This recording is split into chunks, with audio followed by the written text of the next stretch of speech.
സങ്കീർത്തനം. നമ്മൾ രുക്മിണി സ്വയംവരത്തിലേക്ക് കിടക്കാം. ഭഗവാൻ ശ്രീകൃഷ്ണന്റെ ആദ്യത്തെ വിവാഹം. എന്താണ് ഈ രുക്മിണി സ്വയംവരത്തിന് ഇത്രയും മഹത്വം? നിങ്ങൾ ഇത്രയും ആളുകൾ ഇവിടെ ഒത്തുചേർന്നിരിക്കുന്നത് കൃഷ്ണന്റെ കല്യാണത്തിന് മഹത്വത്താണ് എന്ന് മാത്രമല്ല, നിങ്ങൾക്ക് അനവധി സപ്താഹങ്ങളുണ്ട്. ഇവിടെ നോക്കിയാൽ കൃഷ്ണന്റെ കല്യാണത്തിന് എന്ത് കൃഷ്ണൻ ഇത്രയും മഹത്വം? അതാണ് കൃഷ്ണന്റെ കല്യാണത്തിൻ്റെ ഏറ്റവും വലിയ ശ്രേഷ്ഠത. ആദ്യം നമുക്ക് കഥയൊന്നും നോക്കി എന്താണ് കൃഷ്ണ കല്യാണത്തിന്റെ മഹത്വം എന്നുള്ളത്. എന്തുകൊണ്ട് ഭഗവാൻ ശ്രീകൃഷ്ണന്റെ കാലത്ത് വിദർഭ എന്ന് പറയുന്ന രാജ്യത്ത് ഭീഷ്മകൻ എന്ന് പറയുന്ന രാജാവ്, ആ ഭീഷ്മക രാജാവിന് 5 ആൺമക്കൾ, ഒരു പെൺകുട്ടി. ഈ ആൺമക്കൾ അവരുടെ പേര് പറയുന്നത് രുക്മിയൊക്കെ ചെയ്തിട്ടുണ്ടാകൂ എന്നൊക്കെ പേര്. ഒരേ ഒരു മകളാണ്, അവളുടെ പേരാണ് രുക്മിണി. കൊട്ടാരത്തില് കുട്ടികൾ വളർന്നു വരുമ്പോൾ അച്ഛൻ ഒരു പ്രായമായ ബ്രാഹ്മണനെ വരുത്തി കുട്ടികൾക്ക് നല്ല കഥകളും കാര്യങ്ങളും ഉണ്ടാകും. ആമ്പിളരൊക്കെ നമുക്ക് അന്ന് തോന്നാനില്ലാതിരുന്നിട്ട് പോലും അവരതിന് സമ്മതിച്ചില്ല. എന്നാൽ രുക്മിണി വളരെ ജിജ്ഞാസവും താല്പര്യത്തോടെ കഥകളൊക്കെ കേൾക്കും. പറയുന്ന കൂട്ടത്തിൽ അമ്പാടിക്കണ്ണന്റെ ധീര ധീര ശൂര കൃത്യങ്ങളൊക്കെ പറയുമ്പോൾ രുക്മിണി ദേവിയുടെ ഹൃദയത്തിൽ ഒരാഗ്രഹം, കൃഷ്ണനോട് അനുരാഗം. എന്തെങ്കിലും കല്യാണം കഴിക്കുകയാണെങ്കിൽ അത് കൃഷ്ണനെ ആയിരിക്കണം. കാരണം അത്ര ധീരനായ, എന്ന് മാത്രമല്ല പലരെയും കൈപിടിച്ചു ചേർക്കുന്ന കൃഷ്ണൻ. മനസ്സിൽ ദിനം പ്രതി കൃഷ്ണനോടുള്ള ആ ഒരു പ്രേമം അല്ലെങ്കിൽ അനുരാഗം മാറും. ഇന്നത്തെ പോലെ വാട്സാപ്പിനുള്ളിൽ തോന്നാനാണ്, മനസ്സിൽ മാത്രം ആ സ്നേഹം. അങ്ങനെ കാലം മുന്നോട്ട് പോയി. രുക്മിണി ദേവി കല്യാണമായ ചെറുപ്പത്തിൽ കല്യാണം കഴിച്ചു കൊടുത്തതാണ്. അങ്ങനെ രുക്മിണി ദേവിയുടെ പ്രായമായ ഭീഷ്മകരായ ചോദിക്കുകയാണ് മകളോട്, മോളെ കല്യാണം കഴിച്ചു കൊടുക്കുന്നത് അതിൻ്റെ ധർമ്മമാണ്. അപ്പൊ രാജാക്കൻ അധികം വിളിക്കണം, നിനക്ക് ആരോടെങ്കിലും പ്രത്യേകിച്ചൊരു താല്പര്യമല്ലോ?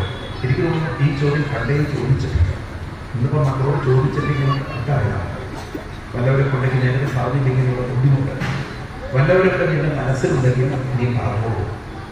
അപ്പൊ അമ്മ മകളൊന്നും അങ്ങനെ അച്ഛനോട് സംസാരിക്കുന്ന കാലത്ത്, ഇന്നാണെങ്കിൽ മുഖത്തടിച്ചെന്ന് പറയും, അന്നത്തെ കാലത്തൊക്കെ മിണ്ടില്ല.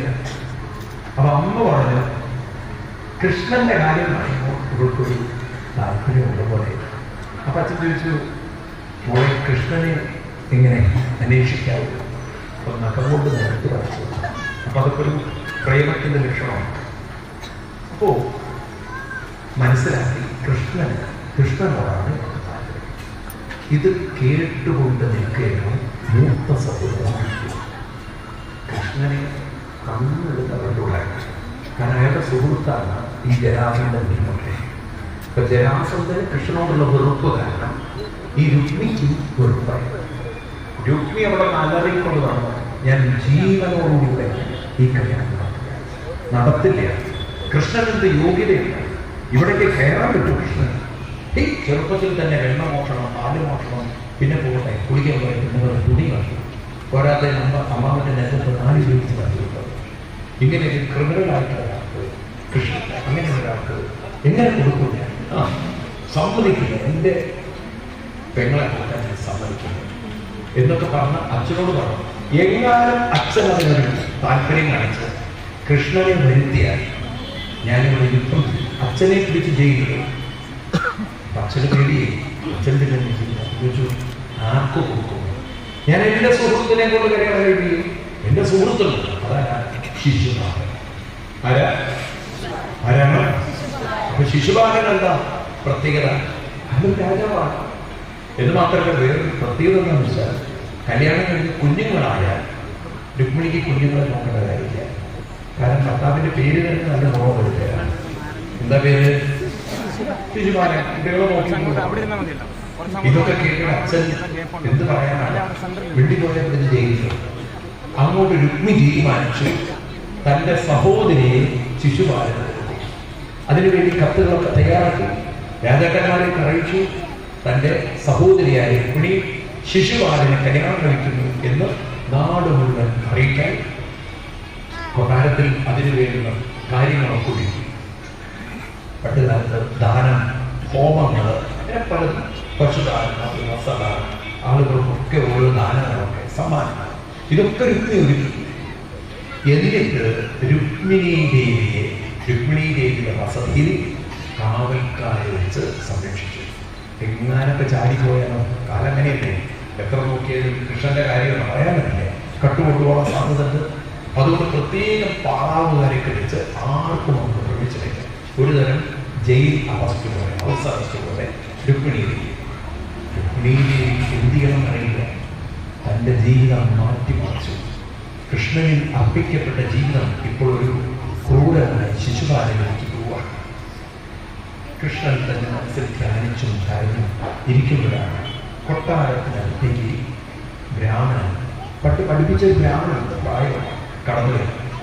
ബ്രാഹ്മണനെ കണ്ടതും ദേവി ചാടി കൈകുത്തി എന്ന് പറഞ്ഞു, എന്നെ രക്ഷിക്കണം, അവിടെ നിന്നല്ലേ എൻ്റെ ഹൃദയത്തിൽ കൃഷ്ണനെ എത്തിച്ചത്, അവിടെ നിന്നല്ലേ എന്നെ കൃഷ്ണനിലേക്ക് ചേർത്ത് വെച്ചത്, ഇപ്പം അങ്ങനെ കൈയൊഴിയത്, എൻ്റെ ഹൃദയം എനിക്ക് കൃഷ്ണനല്ലാതെ വേറൊരാളെ ചിന്തിക്കാൻ പറ്റില്ല, അങ്ങനെ അനുഗ്രഹിക്കണം എന്ന് പറഞ്ഞപ്പോൾ ബ്രാഹ്മണൻ ചോദിച്ചു, ദേവി ഇപ്പോഴത്തെ ഒരു സാധനം മുഴുവൻ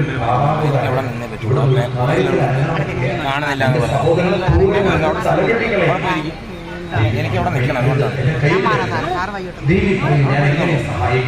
സുഖമായിട്ട് കാണാം.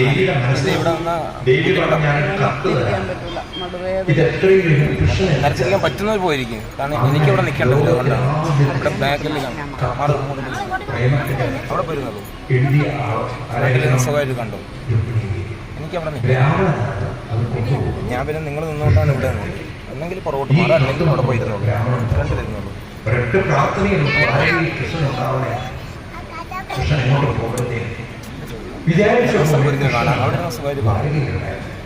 ബ്രാഹ്മണനെ കണ്ടതും കൃഷ്ണൻ ചാടി തിരിച്ചിരിച്ച് രാമനോട് പറഞ്ഞു, എന്താ ബ്രാഹ്മണ, ഈ മുഖത്ത് നല്ലൊരു വിഷമമുണ്ട്, അങ്ങ് എന്തിനു മുഖത്ത് ദുഃഖിക്കുന്നു, എന്നെ കൊണ്ട് പരിഹരിക്കാൻ പറ്റുന്ന പരിഹരിക്കും പറഞ്ഞു. ഭഗവാനെ ഒരു പ്രേമ വിഷയമാണ്.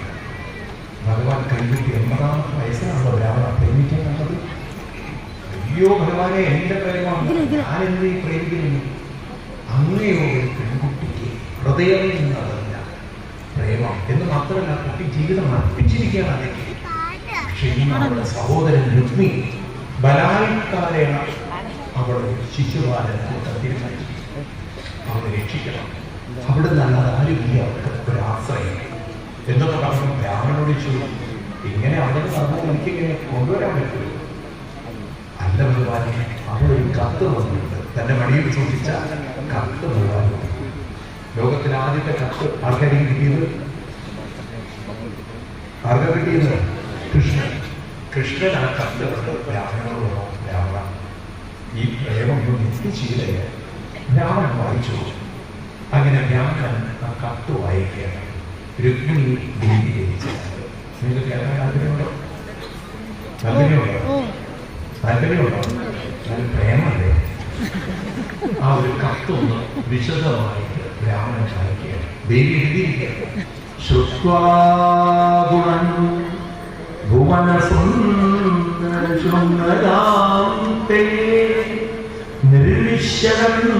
കറണ്ടിന്റെ കണക്ഷൻ ഉണ്ട്. കുട്ടി ഒരിടത്ത് കയറി ചവിട്ടി ഷോക്ക് അടിച്ചെങ്കിൽ പിന്നെ ഒന്നും ദുഃഖിച്ചിട്ട് കാര്യമില്ല കേട്ടോ.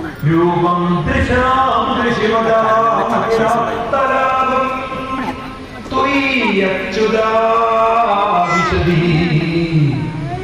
നമ്മൾ അവിടെ മുമ്പിൽ വരുന്നുള്ളൂ. കുട്ടിയായിട്ട് സുഖമായിട്ട് കാണും.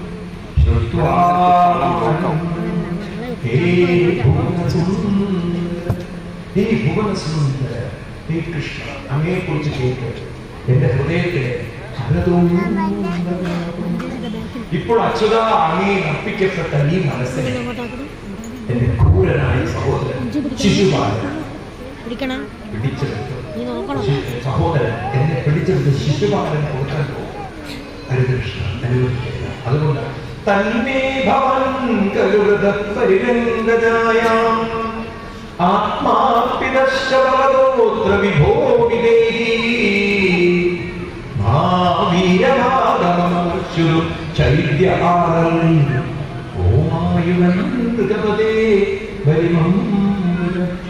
അങ്ങനെ അർപ്പിക്കപ്പെട്ട എന്നെ ശിശുപാലൻ കൊണ്ടുവരാൻ. അതുകൊണ്ട് എന്ത് വേണം?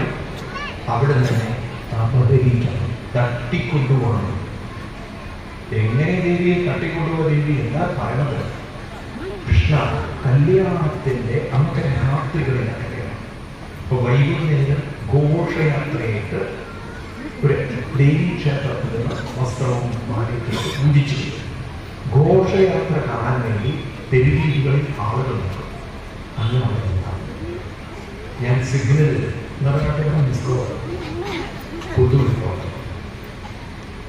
ഇങ്ങനെ ദേവി പറഞ്ഞു. അതിൻ്റെ ഒരു പ്രതീകമാണ് ഇപ്പോഴും നമ്മൾ ഈ ദേവീ ക്ഷേത്രത്തിൽ നിന്നൊക്കെ ഈ താലപ്പൊലിയൊക്കെ കൊണ്ടുവരുന്നത് അന്നത്തെ ആ ഒരു ഘോഷയാത്രയെ ഓർമ്മിപ്പിക്കാൻ. അന്നൊക്കെ കല്യാണം രാത്രിയില്ല. അപ്പൊ അങ്ങനെ വരുന്നവർക്ക് കൊണ്ടുപോകണം എന്ന് സ്വന്തം വീട്ടിൽ പോകും. ഇത് കേട്ടതും ഭഗവാൻ പറഞ്ഞു. എന്നാൽ ബ്രാഹ്മണ പ്രധാനം കൂടാതെ ബ്രാഹ്മണന്റെ കൂടെ അതിവേഗതയുള്ള കുതിരയെടുത്ത് കൃഷ്ണൻ സ്ഥാനത്തു. കൃഷ്ണൻ പോയി കുറച്ച് കഴിയുമ്പോൾ ജ്യേഷ്ഠൻ ബലരാമസ്വാമി, കൃഷ്ണനെ അച്ഛനുദ്ദേശമാണ് ബലരാമസ്വാമി. എത്ര ബഹുമാനാണ് ബലരാമസ്വാമി. ജ്യേഷ്ഠന് പോലും വിളിക്കില്ല. എത്ര ഒരു താത അച്ഛന് അത്ര ഒരു പിതൃസ്നേഹം. അപ്പൊ ബലരാമസ്വാമി വന്നപ്പോൾ കൃഷ്ണനെ കാണിക്കും. അവിടെ ഇങ്ങനെ വിളിച്ചിട്ടില്ല, കൃഷ്ണ കൃഷ്ണ എവിടെ കൃഷ്ണൻ? പാറാവുകാരെ പറഞ്ഞു ഒരു ബ്രാഹ്മണൻ വന്നു പ്രേമകത്ത് വായിക്കുന്നത്. ഏതാണ് പ്രേമകത്ത്? ദൈവം അവിടെ യുദ്ധം നടത്തുക. അവിടെ ശിശുപാലൻ ജരാസന്ധന്റെ കൂടെ വരുന്നു. അപ്പോ കൃഷ്ണൻ സൈന്യമൊക്കെ ഇല്ലാതെ പോയിരിക്കുന്നു. ഇത് പറഞ്ഞ ബലരാമസ്വാമി പറഞ്ഞു, ഇവിടെ ചതുരന്റെ സൈന്യം നമുക്ക് പോവാം. അങ്ങനെ ബലരാമസ്വാമി സൈന്യത്തെയും നോക്കണം. ബലരാമസ്വാമി പോയ കൂട്ടുകാരായി, കൃഷ്ണൻ പോയ കൂട്ടുകാരായി. കൃഷ്ണൻ വിദർഭയുണ്ട്, ബലരാമസ്വാമി. കൃഷ്ണൻ ചെറിയൊരു സംശയം, കത്ത് അവിടെയും കൊടുത്തിട്ടുണ്ടോ? ഇതിന് ജ്യേഷ്ഠനൊന്നും അറിയില്ല. കൂട്ടിലേക്ക് അവിടെയും കൊടുത്തിട്ടുണ്ടോ? എന്തിനാണ് ജ്യേഷ്ഠൻ വന്നത്? എന്തായിരിക്കും അദ്ദേഹത്തിന്റെ ഉദ്ദേശം? അപ്പോ ഇത് മനസ്സിലാക്കി ബലരാമസ്വാമി പറഞ്ഞു, കൃഷ്ണ നീ വേറെ എന്ത് ചിന്തിച്ചാൽ ഞാൻ വന്നിരിക്കുന്നത് ഇവിടെ ഒരു യുദ്ധം നടക്കുകയാണെങ്കിൽ ആ യുദ്ധത്തിന് നിന്നെ തോൽപ്പിക്കാൻ ഇവർക്ക് അനുവാദം അവർക്ക് സാധിക്കും. അതുകൊണ്ട് ഞാൻ സൈന്യത്തിൽ കൊണ്ടുവന്നിരിക്കുകയാണ്. അങ്ങനെ ഭഗവാൻ തന്നെ ജ്യേഷ്ഠന്റെ കാലൊക്കെ തൊട്ട്, കാരണം തന്നെ സഹായിക്കാൻ വേണ്ടി വന്നിരിക്കുന്നില്ല. ഉടനെ അവര് വിദർഭ രാജ്യത്തിലേക്ക് എത്തി. വിദർഭാധിപതിയായിട്ടുള്ള രാജാവ് ഭീഷ്മകൻ ഇവരെ സ്വീകരിച്ചു. ജനങ്ങളും കൃഷ്ണനെ കാണാൻ വരിക. എല്ലാവരും പറയാം നല്ല ചേർച്ച കൃഷ്ണൻ രുക്മിണി. കല്യാണത്തിന്റെ ജീവാന്റെ പേരില്ല, ശിശുപാലന്റെ പേരില്ല. അങ്ങനെ എല്ലാവരും എന്തൊരു ചേർച്ച. കൃഷ്ണൻ നല്ല ലാഭത്തിൽ ദേവി നല്ല വെളുത്തിട്ടാണ്. നമ്മുടെ ഭാഷയിൽ പറഞ്ഞാൽ ഈ പൊട്ടുകളൊക്കെ ഉണ്ടോ, നല്ല കോമ്പിനേഷൻ കളറാണ് എന്ന് പറയുമ്പോൾ ഇത്രയും ഒരു നല്ല ചേർച്ച എന്നൊക്കെ പറഞ്ഞ ആളുകൾ കൃഷ്ണനെ പ്രശംസിച്ചും നമസ്കരിച്ചും കൃഷ്ണനെ സ്തുതിച്ചും ഇരിക്കുമ്പോഴാണ് പ്രതിശ്രുത ഭരതൻ ആരാണ് ശിശുപാലൻ വരുന്ന വരവ് തന്നെ ജരാസന്ധൻ എന്ന് പറയുന്ന രാജാവിന്റെ വിരൽ പിടിച്ചിട്ടാണ്. ഇടയ്ക്കിടയ്ക്ക് ചോദിക്കും ജരാസന്ധനോട്, കുഴപ്പമുണ്ടാകുമോ? കൃഷ്ണൻ വരുമോ? പല പ്രശ്നം ഉണ്ടാവും. ജരാസന്ധൻ നീ മിണ്ടാതിരിക്കുക, ഞാനുണ്ടല്ലോ. കൃഷ്ണൻ വരുമോ? കുഴപ്പമുണ്ടാവും. മിണ്ടാതിരിക്കാനല്ലേ നിന്നോട് പറഞ്ഞത്, ഞാനില്ലേ നിൽക്കുന്നത്ര പേടി. കൃഷ്ണൻ വരുമോ? കുഴപ്പമുണ്ടാവും. ഇങ്ങനെ ഒരാളായിരുന്നു ഈ ശിശുപാലൻ. ആ ശിശുപാലനെയും അവരുടെ ആളുകളൊക്കെ പിടിച്ചിരുത്തി രുക്മിണി ദേവിയെ കല്യാണത്തിന് വേണ്ടിയിട്ട്. അങ്ങനെ രുക്മിണി ദേവിയെ ഒരുക്കുമ്പോൾ രുക്മിണി ദേവിയുടെ കണ്ണിൽ നിന്ന് അവിടെ മേക്കപ്പ് നടക്കുന്നത്. അവരിങ്ങനെ പൂക്കളൊക്കെ വെച്ച് ദേവി അകത്തിരിക്കുക. അവരോട് ദേവി കരയരുത്, അച്ഛനെ അമ്മയ്ക്ക് വിട്ടുപോകുന്ന സമയം എല്ലാവർക്കും ഉണ്ടാവും. ദേവി പറഞ്ഞ് എനിക്ക് അച്ഛനെ അമ്മയെ വിട്ടുപോകുന്ന സങ്കടമൊന്നുമല്ല. പിന്നെ എൻ്റെ ഉള്ളിൽ ഒരു മന്ത്രം തന്നെ നടക്കുക. എന്താ മന്ത്രം? ശിശുപാല പോപ്പോ ഗോപാല മന്ത്രം. ശിശുപാല പോപ്പോ ഗോപാല വാ. ഇതിങ്ങനെ പറഞ്ഞുകൊണ്ടിരിക്കുക. ഈ ശിശുപാലൻ പോകുന്നറിയില്ലല്ലോ. അപ്പൊ മനസ്സിലിങ്ങനെ പോ പോ വാ വാ ഗോപാല വാ. ശിശുപാലൻ പോ പോ ഗോപാല വാ. നിങ്ങൾ ഈ കർക്കിടക മാസത്തിലൂടെയൊക്കെ അങ്ങനെ ചേട്ടാ ഭഗവതി അല്ലേ, ശ്രീ ഭഗവതി വാ അങ്ങനെയൊക്കെ ഈ ഭാഗങ്ങളുണ്ട്. അതിരിക്കും അല്ലേ, അങ്ങനെ കഴിക്കും. ഇതുപോലെ പോ പോ വാ വാ ഇങ്ങനെ പറഞ്ഞുകൊണ്ടിരിക്കുന്നതിൻ്റെ ദേവിയുടെ ഇടത് കണ്ണുകൾ സ്ത്രീകൾക്ക് ഇടത് കണ്ണ് പിടിക്കുന്നത് നല്ല ലക്ഷണമാണ്. ദേവി ആ കണ്ണൊന്ന് എപ്പോഴും 50 വയസ്സിന് എറണാകുളം കൂടി വരുന്നതാണ്. ഇത് നോക്കിക്കോളാം. അല്ലെങ്കിൽ എൻ്റെ 2 ഭാര്യ 2 ഭർത്താവ് 4 മക്കളൊക്കെ നീക്കി കാണുന്നത്. ഇതൊക്കെ ദേവിക്ക് ആ കണ്ണൊന്ന് പിടിച്ചത് ദേവി നോക്കുന്നത് ബ്രാഹ്മണന്റെ മുഖത്ത് പുഞ്ചിരിയാണ്. അപ്പൊ പോയ ഒരു മുഖത്ത് പുഞ്ചിരിയാണ്. ബ്രാഹ്മണൻ അടുത്ത് വന്നു ബ്രാഹ്മണൻ പറഞ്ഞു സത്യം ഉത്തരം ആത്മോപനയനം പ്രതി. ദേവി വിഷ്ണിക്കല്ല, കൃഷ്ണൻ എത്തിക്കഴിഞ്ഞു, ഞാൻ കൊണ്ടുവന്നിരിക്കുന്നു. ദേവി ഒരുങ്ങിക്കൊള്ളു. ദേവിക്കുണ്ടായ സന്തോഷം കാരണം കൃഷ്ണൻ എത്തിക്കഴിഞ്ഞു. ഗോപാലൻ ശിശുപാലൻ അവരുടെ മേക്കപ്പ്മാരാണ് കാരണം ഒരുപാട് എത്തിക്കഴിഞ്ഞു. അങ്ങനെ അവര് കുലദേവി യാത്ര നടത്തി ഘോഷയാത്രത്തിലെത്തി. ദേവി ഹൃദയങ്ങളിൽ ദേവിയോട് പറയുന്നു, പാർവതി ദേവിയാണ് പ്രതിഷ്ഠ. തന്റെ ഹൃദയങ്ങളിൽ പ്രാർത്ഥിച്ച് പറയുകയാണ്, നമസ്തേ ത്വംബികേ വിഷ്ണം സ്വസന്താനയദം ശിവം ഭൂയാത്പതിന്മേ പർവം കൃഷ്ണസ്തവലോദനം. എന്നും ഭഗവാൻ കൃഷ്ണൻ എൻ്റെ വിദ്യയായിരിക്കട്ടെ, എന്നും ഭഗവാനിലാക്കിയമായ ജീവിതം എനിക്ക് നയിക്കാൻ സാധിക്കട്ടെ.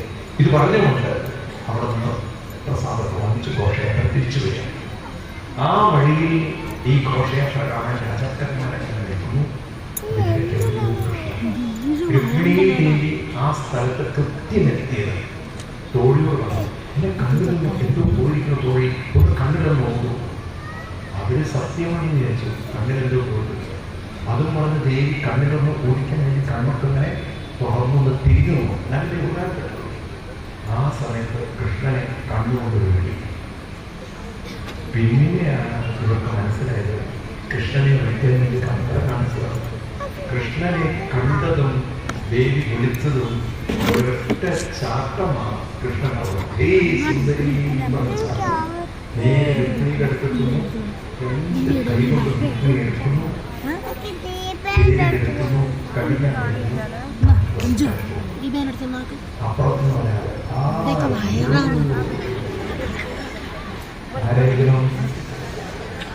ആരായിരിക്കണം ശിശുപാലൻ. അങ്ങനെയാണ് പ്രയോഗമുള്ളത്. നന്നും ചാരും അവിടേക്കവിടെ ഘോര യുദ്ധം. ജരാസന്ധം വിട്ടുകൊടുക്കും. ഇതൊരു യുദ്ധത്തിന് പറയും. ബലരാമസ്വാമി സൈന്യത്തെ കൊണ്ടുവന്ന് ബലരാമസ്വാമി ജരാസന്ധനെ തോൽപ്പിച്ചു. ശിശുപാലൻ കാത്തിരിക്കുകയാണ്. ഇപ്പൊ ജരാസന്ധൻ പെണ്ണു കൊണ്ടുവരുന്നത്. ജരാസന്ധൻ കൊണ്ടുവന്ന് തുൽക്കഷ്ണം വിദ്വാനിച്ചു കഴിഞ്ഞാൽ നിന്റെ തലയിലിട്ട് കൊണ്ടുപോകാൻ. കാരണം നാട്ടുകാർ ചീത്തോടി ഇങ്ങനെ പോയാൽ പെണ്ണ് കെട്ടാൻ പോയി ഒന്നുമില്ല ഒന്നുമില്ല, അപ്പൊ നിന്നെ കാണിക്കാതെ കൊണ്ടുപോകണം. അല്ലെങ്കിൽ ആളുകൾ എന്നെ ചീത്ത ആ ശിശുപാലൻ രുക്മിണി എന്ന് പറയുന്ന സഹോദരൻ കൃഷ്ണനോട് കൃഷ്ണനെ യുദ്ധത്തിന് വന്നു. അത് രുക്മിണി നാളെ കിട്ടുകയും കാരണം രുക്മിണി ഒരിക്കലും പ്രതീക്ഷിക്കാൻ നടന്നു.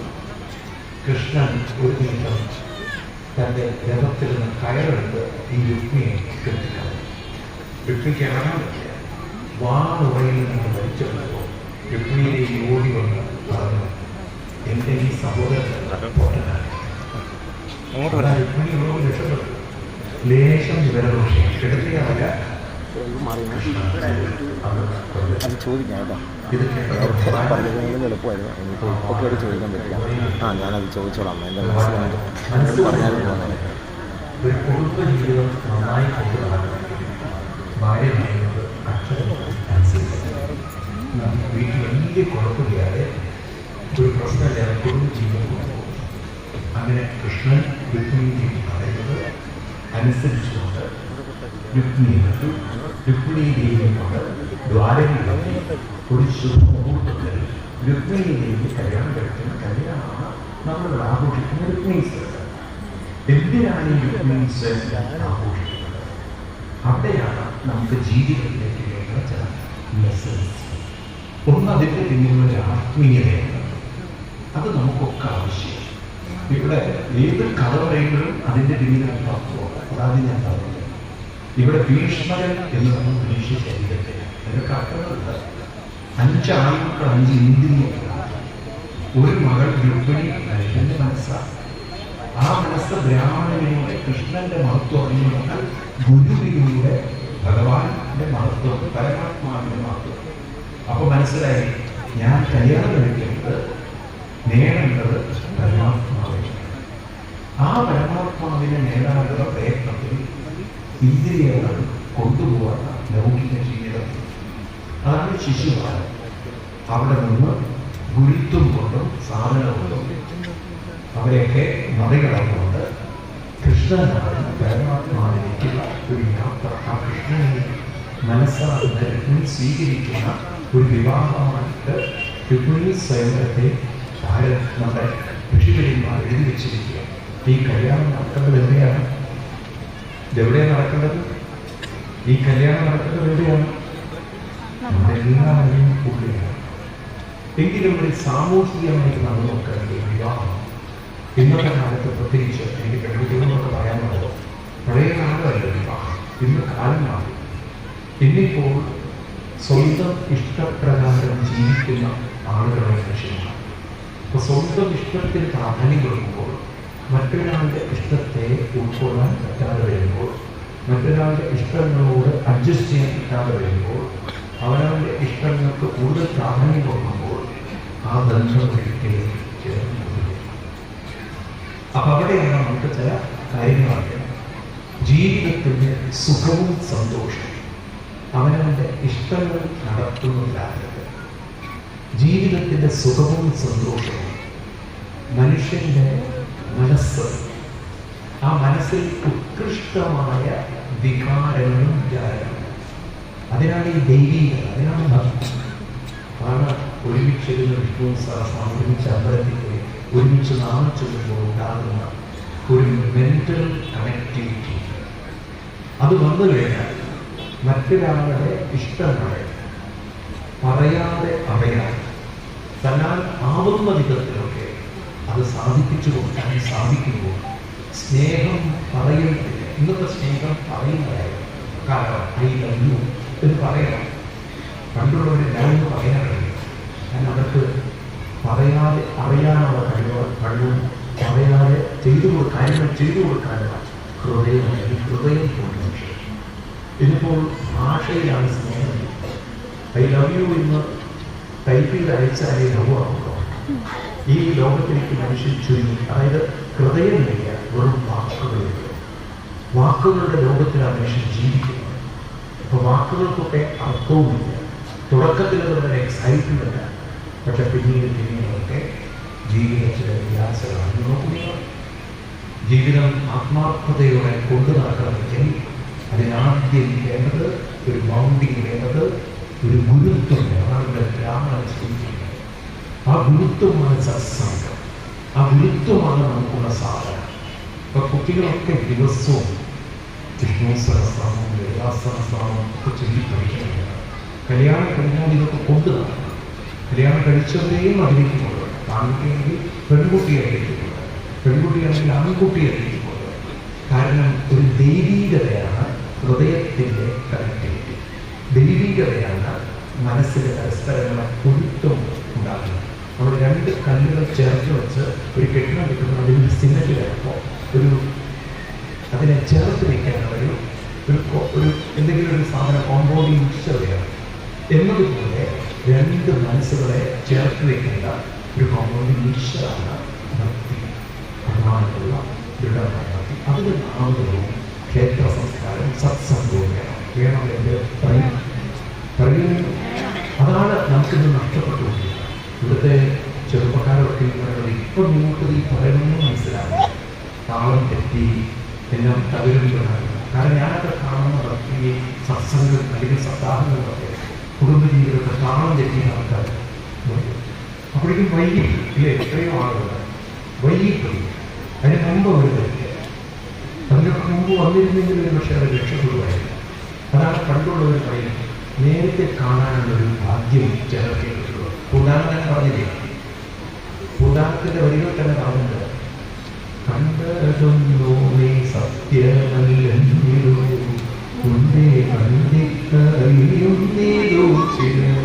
ചിലർക്ക് കണ്ടാലും കൊണ്ടാലും അതാണ് സന്തോഷം.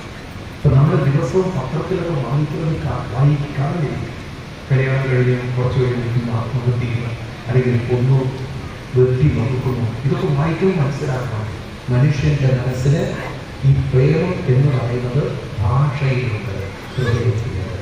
ഹൃദയത്തിൽ പ്രേമം ഉണ്ടാവണമെങ്കിൽ ഭക്തിയിൽ ഉള്ള ഒരു സംസ്കാരം, ഭക്തിയിലേക്ക് ഹൃദയത്തിൽ പ്രേമമാണ്. അത് വെറും ഒരു ലാസ്റ്റായിട്ട് ഒരു തരം സെക്ഷൽ ഒരു അട്രാക്ഷൻ മാത്രം തോന്നുകയും ആ ഒരു ഹൃദയം ഉണ്ടാകുന്നെങ്കിൽ ഭക്തി വേണം. ഒന്നാമത്തെ കാര്യം അതാണ് നമുക്ക് വേണമെന്ന് സൂചിപ്പിച്ച സത്സംഗം. രണ്ടാമത് ദേവിയുടെ സമർപ്പണം. ഹിന്ദു മതത്തിലെ രണ്ട് കാര്യങ്ങളാണ്. ഒരു കല്യാണത്തിനൊക്കെ വധു പെൺകുട്ടി മാല ചാർത്തിക്കൊണ്ട് സ്വീകരിക്കുകയാണ്. വരന്റെ വീട്ടിലാണ് വരൻ മോദിനോട് സ്വീകരിക്കും. അപ്പോഴാണ് മോദിനോടൊക്കെ മാലയത്. പഴയ കാലത്ത് സ്വയംവര കാലഘട്ടങ്ങളിലൊക്കെ പെൺകുട്ടി ഒരു മാലയായിരുന്നു, ആൺകുട്ടി ഒരു മോദിനം. അതാണ് ഭാരതത്തിന്റെ സംസ്കൃതി. ഇതെന്തിനാണ് ഇത് ചെയ്യുന്നത്? ഒരു പെൺകുട്ടി തൻ്റെ ജീവിതത്തിൽ ഒരാണിനെ സ്വീകരിക്കുമ്പോൾ എൻ്റെ ഇഷ്ടാനിഷ്ടങ്ങളെ ഞാൻ മാറ്റി അങ്ങയുടെ ഇഷ്ടാനിഷ്ടങ്ങൾ കൂടി എൻ്റെ ഇഷ്ടാനിഷ്ടങ്ങളാണ്. അപ്പോൾ ഒരു വലിയ തപസ്സാണ് ജീവിതത്തിലേക്ക് കടക്കുക. ഇതുവരെ ഞാൻ ജീവിച്ച ജീവിതമല്ല. നേരത്തെ നീക്കേണ്ടതുണ്ട്, ഒരു കുടുംബനാഥയാവുന്നതുണ്ട്. ആ ഒരു ഉത്തരവാദിത്വം നീക്കുന്നതിനാണ് ഈ ഒരു സമർപ്പണം. ഇവിടെയാണെങ്കിൽ ആണെങ്കിൽ ഒരു മോതിരമോ വിരലുക, അതൊരു സംരക്ഷണത്തിൻ്റെ കാര്യമാണ്. മോതിരം രണ്ടാമത്തെ വിരലിലാണ്. ഈ രണ്ടാമത്തെ വിരലുണ്ടല്ലോ മനസ്സിന്റെ പ്രതീകമാണ്. മനസ്സിന്റെ പ്രതീകമായതുകൊണ്ടാണ് ഏത് ചടങ്ങുകൾക്കും ഈ വിരലിൽ നമ്മൾ ദൈവികമായ കർമ്മങ്ങളാണെങ്കിൽ പവിത്ര മോതിരം ഉപയോഗിക്കുന്നത്. ഇനി ശ്രാദ്ധകർമ്മങ്ങളാണെങ്കിലും നിങ്ങൾ മോതിരങ്ങൾ എന്ന് പറയുന്നത് ഈ വിരലിനാണ് ഇടുന്നത്. കല്യാണത്തിനും ഈ വിരലിനാണ്. അത് മനസ്സിന്റെ എന്ന് വെച്ചാൽ ഞാൻ നിന്നെ സംരക്ഷിച്ചോളാം, നിന്റെ ഇഷ്ടാനിഷ്ടങ്ങളൊക്കെ ഞാൻ പറയാതെ കണ്ടറിഞ്ഞ് ചെയ്യണം. അപ്പൊ പറയാതെ കണ്ടറിഞ്ഞ് ചെയ്യാനുള്ള ഒരു കഴിവ് അതിനുണ്ടാവാം. ഇപ്പുറത്ത് മാതാവിനെ പോലും നയിക്കാൻ, സംസ്കൃതിയിലേക്ക് നയിക്കാൻ പെൺകുട്ടികൾക്ക് സാധിക്കും. ഒരു കാര്യം ഞാൻ ഉപസംഹരിക്കുകയാണ്. പെൺകുട്ടികളോട് പറയാനുള്ളത്, വിവാഹം കഴിഞ്ഞാൽ മുന്നിൽ നടക്കേണ്ടതെന്നാണ്. ഈ മുന്നിൽ നടക്കുന്ന മുമ്പിലെ കാര്യങ്ങളാണ് ജീവിതത്തിൽ മുന്നോട്ട് നയിക്കേണ്ടത്. അവർ നിങ്ങൾക്കാണ് ശക്തി. കാരണം ഭാരതത്തിലെ സ്ത്രീ എന്ന് പറയുന്നത് കേവലം ഒരു പെണ്ണിന്റെ ഒരു ശരീരത്തിൽ ഒതുങ്ങി നിൽക്കുന്ന രൂപമല്ല. നിങ്ങളുടെ ഭാരതത്തിലെ സ്ത്രീ എന്ന് പറയുന്ന സ്ത്രീക്ക് ദൈവീകമായി ചില ഭാവത്തില്ല. ഒരു സ്ത്രീ ഭാര്യ ലക്ഷ്മിയാണ്, ഒരു ഭാര്യ അമ്മയാണ്, ഒരു ഭാര്യ മന്ത്രിയാണ്, ഒരു ഭാര്യയ്ക്ക് അത് സ്ത്രീകൾക്കുള്ളൊരു ദൈവികത അനുവദിയാണ്. ഇതൊക്കെ ഒരു സ്ത്രീയിൽ നിന്ന് പുറത്തു വരണമെങ്കിൽ ദൈവികതയാണ്. അപ്പോഴാണ് ഒരു ഭർത്താവിന് അത്രയും ബഹുമാനം. സ്ത്രീ വെറും സ്ത്രീയാണ്. ഇന്നത്തെ ഭാഷയിൽ പറഞ്ഞാൽ അതൊരു സെക്ഷൽ ടോയ് മാത്രമാണ്. അത്രയും ആ തലത്തിൽ സ്ത്രീകൾ ചെല്ലുമ്പോഴാണ് ഒരു ടോയ് കുട്ടികൾ കളിച്ചു വരുന്ന പോലെ ഒരു ലസ്റ്റ് വലിച്ചു. ഇന്ന് നമ്മുടെ സമൂഹത്തിൽ ഒരു ലക്ഷ്മിയാവുന്നത് ലക്ഷ്മിയാണ്, അമ്മയാവുന്നത് അമ്മയാണ്, ദാസിയാവുന്നത് ദാസിയാണ്. എല്ലാ തരത്തിലും വരണമെങ്കിൽ അതിന് ദൈവീകത. ഇവിടെ ആ ദൈവീകതയുള്ള ഒരു ബന്ധം കൃഷ്ണനുമായിട്ട് രുക്മിണി ദേവിക്കുള്ള ബന്ധം അത് നാളെ ഇവിടെയുള്ള എല്ലാ പെൺകുട്ടികൾക്കും ഉണ്ടാവട്ടെ. അവർക്കെല്ലാം അങ്ങനെ ഒരു സ്നേഹം നൽകാൻ, സൗഹൃദം നൽകാൻ, സന്തോഷം നൽകാൻ, ഇത് മാത്രമല്ല വ്യക്തിത്വങ്ങൾക്ക് ജന്മം കൊടുക്കാൻ സാധിക്കുന്ന ഒരു കുടുംബജീവിതം ഉണ്ടാവട്ടെ എന്ന പ്രാർത്ഥനയോടുകൂടിയിട്ട് നമുക്ക് ചേർന്ന് കേട്ടോ. ഇനി നമ്മളൊരു പ്ലീസ്